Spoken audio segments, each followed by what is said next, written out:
Hare Krishna. Affection is expressed through attention and through recollection.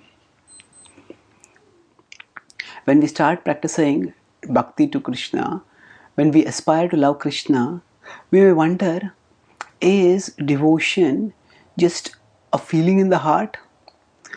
How can we know whether someone is actually having devotion? How can we know for real whether we too are advancing in our devotion? Well, there are many activities which are meant to increase our devotion. The underlying denominator in all these activities can be understood from the simple principle of how love is inferred in this world. Now, if two people love each other, then we see that if they are talking to each other, then they both offer each other their full attention. When they are lost in each other, and when two people love each other also, even if they are separated from each other, they remember each other very deeply. So in the presence of the beloved, when there is attention, and in the absence of the beloved, when there is recollection, these two comprise reliable indicators of affection, of love. So the principle that applies to our relationships in this world also applies to our relationship with Krishna.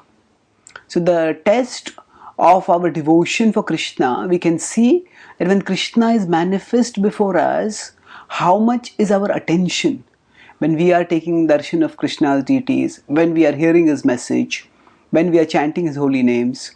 To the extent we offer our attention to him, to that extent we have devotion for him.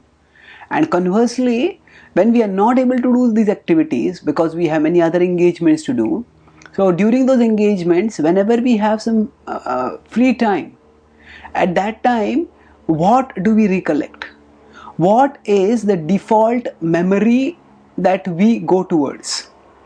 So if our default recollection is towards sense gratification, if it is towards cricket, if it is towards sports, if it is towards news, if it is towards politics, then that means that is what we are attracted to. But if our default recollection goes towards Krishna, then that means we do have devotion to Krishna. Now, a consistent theme in the Bhagavad Gita is that Krishna urges us to always think of him.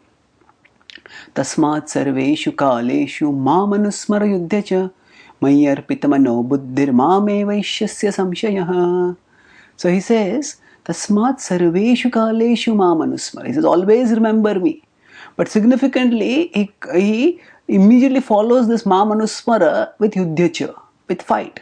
That means that he's not asking us that for the sake of remembering him, we have to give up all other activities and simply remember him. He says, no. He says, remember me and do your activities.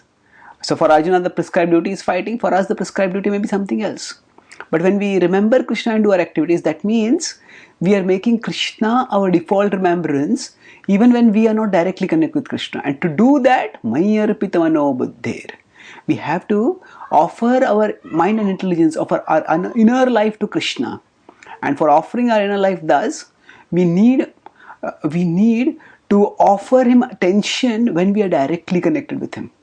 So when Krishna is in front of us and when we remember him, then when Krishna is not in front of us, then also we'll be able to remember him.